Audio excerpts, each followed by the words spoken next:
Hi, good morning children. How are you? My name is Venkateshwari. I am teaching Telugu. Today I am going to introduce ఒత్తులతో వచ్చేటటువంటి ద్విత్వాక్షర పదాలు. అవేంటి? ఇంతకు ముందు మనం ఏమేమి రాసేసుకున్నాము? కా ఒత్తుతోను, గా ఒత్తుతోను, చా ఒత్తుతోను, జా ఒత్తుతోను పదాలు రాసాం. ఈరోజు మనం ట డ ఒత్తులతో కూడినటువంటి ద్విత్వాక్షర పదాలను మనం రాయబోతున్నాం. ఓకేనా? నిన్న ఇచ్చినటువంటివన్నీ అందరు రాసేసారా? Okay, right, very nice, keep it up. ఇప్పుడు మనం ట డ ఒత్తులతో కూడినటువంటి గుణితాలని రాసుకుంటున్నాం. ట ట థ, అలానే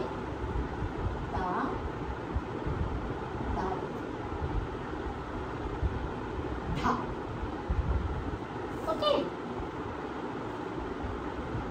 ఫస్ట్ తావత్తుతో కూడినటువంటి గుణిత పదాలు ఏంటి?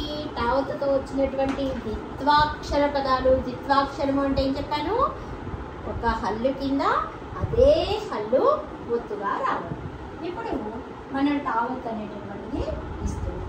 ఫస్ట్ పిట్ట, పక్షిని ఏమంటాము? చిన్న చిన్న పక్షిని ఏమి పెట్టొచ్చింది అంట. పిట్ట అని పెట్ట, హెన్న. నెక్స్ట్ పెట్టు, లేకపోతే పెట్టే, బాక్స్. కుట్టు, బర్త్.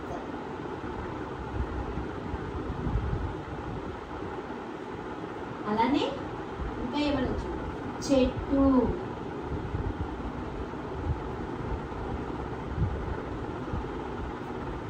ఇష్టం. ఇష్టం అన్నప్పుడు ఏంటి? షాకి తావత్తు వచ్చింది. తావత్తు వచ్చింది ఓకే, కానీ అది ద్విత్వాక్షరమా? కాదు. కాబట్టి అది ఇక్కడ రాయొచ్చా? రాయకూడదు. ఇప్పుడు ఏం రాస్తున్నాము? పిట్ట, పిట్టే, పెట్ట, పుట్టు, చెట్టు. నట్టు, నెట్టు. నెట్ అంటే ఏంటి? తోయడం. నట్టు అంటే ఏంటి? సొట్టబడడం. ఇలా అక్షరాలన్నీ కూడా నెట్టు. ఓకే, అలానే దావత్తు మీద. దావత్తు మీద ఏం రాయొచ్చు? ఇంకా మీకు కూడా ఇప్పుడు టావత్తు చెప్పేశాను కదా, దావత్తు మీద మీకు వచ్చేస్తూ ఉంటాయి. ఏమొస్తూ ఉంటాయి? గడ్డ, స్టోన్, గడ్డి,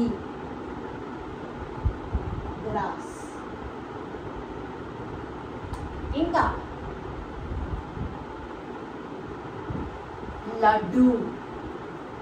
అందరికీ లడ్డు ఇష్టమా? నెక్స్ట్ జిడ్డు. వీడు అసలు వదలరా, జిడ్డు దగ్గర చదువుకుంటున్నాడు అంటూ ఉంటాం. జిడ్డు. అలానే ఇంకా ఏం రాయొచ్చు? గొడ్డలి. కట్టెల్ని కొట్టడానికి ఉపయోగిస్తూ ఉంటారు కదా, గొడ్డలి. అలానే ఇంకా ఏమి ఉపయోగిస్తారు? వడ్డాణం. వడ్డాణం మనం వడ్డీకి పెట్టుకుంటూ ఉంటాం కదా నడుంకి. వడ్డాణం. నాకు ఒక వడ్డాణం చేయించమ్మా అంటూ ఉంటారు కదా ఆడపిల్లలు. వడ్డాణం. ఇది దావత్తు. ఇప్పుడు ఈ పదాలు చూద్దాం. పావుడిస్తే పిట. పిటాకి ఏం చేస్తున్నాం? తావత్తు ఉంటాం. అంటే ప్రొనౌన్సియేషన్. నేను ఈసారి బ్లాంక్స్లో అలా ఇస్తూ ఉంటాను. పిటా ఇచ్చాను అనుకోండి, అప్పుడు మీరు సరి చేసి రాయాలన్నమాట. కాదు, పిట్ట అలా. పే ట, పెట, తావత్తు, పెట్ట. పాపం స్టెపు. పాకి కొమ్ములు ఎక్కడ ఇవ్వమని చెప్పాను? కింద నుంచి ఇవ్వాలి. టాకి కొమ్ము. టాకి కొమ్ము కూడా కింద నుంచి ఇస్తారా? ఇవ్వకూడదు కదా, పక్కన. టాకి కొమ్ము స్టెపు, టా కొమ్ము స్టెపు. పుట్టు. పుట్టు ఏంటి? తావత్తు. పుట్టు. చెట్టు అనాలి, అంతేగాని చెట్టు అంటామా.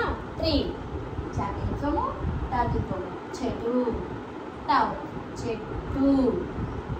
నాకే తెలిస్తేనే 2 నెటు నెట్టు టావు తెచ్చాము. అలానే గడ అంటే ఒత్తులు లేకుండా చదవడం. గడ దావతించాం గడ్డ. డబ్బిస్తేడి గడి దావతింటాం గడ్డి. చూసారా మారిపోతుంది. డబ్బిస్తేడు లడు దావతింటాం లడ్డు. అలానే జాతి గుడి తాకి కొమ్మ జిడు దావతింటాం జిడ్డు. దావతిస్తే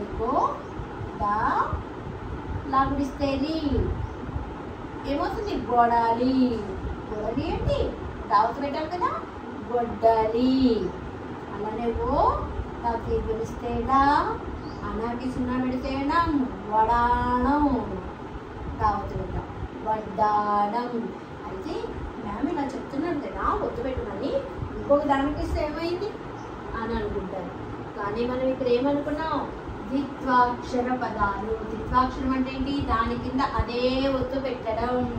మనం ఏ ఒత్తుతో నేర్చుకుంటున్నాం, డా ఒత్తుతో నేర్చుకుంటున్నాం కాబట్టి దా అనేది పెడితేనే మనకు మీనింగ్ అనేది వస్తుంది. ఫర్ ఎగ్జాంపుల్ డావత్తు పెట్టమన్నారు కదా మ్యామ్ అనేసి దా కింద డావత్తు పెడతారా? అప్పుడు అది ఏం చదువుతాం మనం, చదువుతాం. నాట్ ప్రొనౌన్సియేషన్ కదా.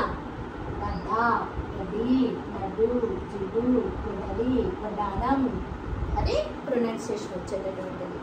ఇవి దావతుతో పదాలు. ఇప్పుడు తావతుతో పదాలు. ఇప్పుడు మీరు చేయాల్సినటువంటి యాక్టివిటీ, ఇప్పుడు నేను దీనిలో ఏంటంటే మీకు బ్లాంక్స్ లాగా కాదు, పదాలు రాసేసేయండి. నెక్స్ట్ ఒక 2-3 పదాలు. తర్వాత ఏంటంటే నేను మార్పుగా ఇస్తాను, మీరు దాన్ని కరెక్ట్ చేసి చేయాలి. ఓకేనా? అలా చేద్దాం. ఇప్పుడు యాక్టివిటీ. ఓకే,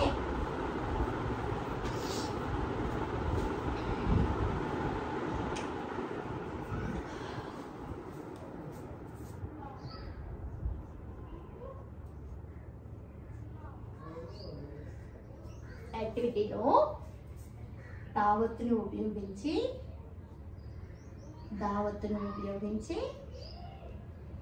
1 2 ఓకే 2 పదాలు రాసేయండి. నెక్స్ట్ నేను ఏం చేస్తానంటే దీనిలో నుంచి నేను వేరుగా ఇస్తాను, మీరు అక్కడ ఆ అక్షరం ఏంటి అనేది మీరు ద్విత్వాక్షరము పెట్టాలి. ఓకే,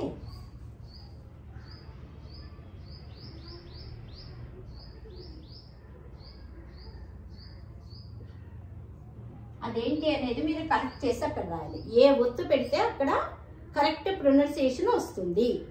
ఓకే, అలా మీరు చేయాలన్నమాట. ఓకేనా? అర్థమవుతుందా నేను చెప్పింది? ఇక్కడ చాకేతం ఇచ్చాను, తాకి కొమ్మిచ్చాను చెటు. దానికి ద్విత్వాక్షరం ఏది పెడితే కరెక్ట్ అవుతుంది ఆ పదాన్ని మీరు ఇక్కడ రాయాలి. ఓకే, అలానే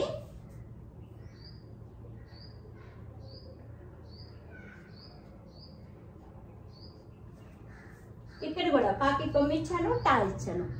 ఏది పెడితే అక్కడ ద్విత్వాక్షరంతో పదము అనేటటువంటిది కంప్లీట్ అయిపోతుంది, దానికి ఒక మీనింగ్ అనేది వస్తుంది.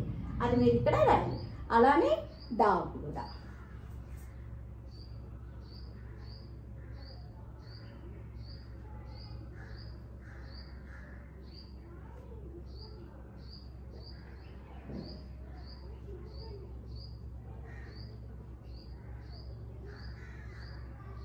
ఏది పెడితే పక్కన అక్షరం అనేటటువంటిది కంప్లీట్ అవుతుంది అనేది చూసుకొని రాయాలి. ఇది ఈరోజు మీ యొక్క యాక్టివిటీ. అయితే ఇవాళ మీకు ఒక చిన్న పద్యం చెప్పాలని నేను త్వరగా పూర్తి చేశాను. మనం పద్యాలు అనేటటువంటిది దేనికి చెప్పుకుంటున్నాము, నీతిని తెలియజేయడానికి చెప్పుకుంటున్నాం. అవును కదా? ఇప్పుడు ఇనుము విరిగెనేని ఇరుమారు ముమ్మారు కాచి అతుకవచ్చు క్రమముగాను, మనసు విరిగనేని మరి చేర్చరాదయ విశ్వదాభిరామ వినురవేమ వేమ ఇనుము విరిగెనేని ఇరుమారు ముమ్మారు కాచి అతుకవచ్చు క్రమముగాను మనసు విరిగెనేని మరి చేర్చరాదయా విశ్వదాభిరామ వినురవేమ. అంటే ఈ పద్యాన్ని వేమన శతకం నుంచి వేమన కవి మనకి తెలియజేశాడు. దీనిలో ఉన్నటువంటి అర్థం ఏంటయ్యా అంటే, ఇనుము ఉంటుంది. ఇనుము అంటే ఏంటి? ఐరన్. మనకి విండోస్ అవన్నీ తయారు చేస్తూ ఉంటారు కదా, ఆ ఇనుముని కనుక ఇరిగిపోయిందనుకోండి, ఐరన్ విరిగిపోయినట్లయితే దానిని బాగా కాలుస్తారు, వేడి చేస్తారు. హీట్ చేసినప్పుడు అది బాగా కరిగిపోయి మెల్ట్ అయిపోతుంది. మనం ఎలా కావాలంటే అలా మళ్ళీ మంచిగా అయిపోతుంది. కానీ ఏదైనా సరే ఒక మాట ఎవరైనా అన్నారు అనుకోండి, అప్పుడు మనకి మనసుకి బాధ అనిపిస్తుంది. ఆ బాధని మాత్రం మనం పోగొట్టుకోలేము. వాళ్ళు తర్వాత ఎన్ని మంచి మాటలు చెప్పినా కూడా దానిని మనం క్రమం చేసుకోలేము. అంటే ఇనుము కనుక 2-3 సార్లు ఇరిగిపోయినా కానీ దాన్ని అతికి పెట్టచ్చు. కానీ మనసు కనుక బాధపడినట్లయితే దానిని మళ్ళీ మనము సరిచేయలేము. ఇది దీనిలో ఉన్నటువంటి అర్థం. ఓకేనా చిల్డ్రన్? ఏంటి మనం ఎప్పుడూ కూడా ఎవరిని బాధ పెట్టకూడదు. బాధ పెట్టినట్లయితే వాళ్ళు మనతో మళ్ళీ కలిసిపోయి ఉండలేరు. అబ్బో నన్ను ఆ రోజు నా మాట అన్నావు కదా అని బాధపడుతూ ఉంటారు. అంటే ఇనుప ముక్కనైతే మనం ఏం చేస్తాము, ఎన్నిసార్లు పాడైపోయినా, 2 సార్లు పాడైనా, 3 సార్లు పాడైనా మళ్ళీ హీట్ చేసి దాన్ని మంచిగా చేసుకోవచ్చు. కానీ వేరే మనిషిని కనుక మనం బాధ పెట్టినట్లయితే వాళ్ళ బాధను మళ్ళీ మనం ఎన్ని చెప్పినా కూడా తొలగించలేము. కాబట్టి మనం ఎవరిని కూడా హర్ట్ చేయకూడదు. అది వేమన శతకం ద్వారా ఈరోజు మీకు తెలియజేస్తున్నాను. కాబట్టి మీరు పిల్లలందరూ కూడా ఎలా ఉండాలి? మీరు ఒకళ్ళని బాధ పెట్టకూడదు, హర్ట్ చేయకూడదు, మంచిగా వాళ్ళతో ఉండాలి. ఓకేనా చిల్డ్రన్? అర్థమైందా? ఓకే, బాయ్ నాన్న.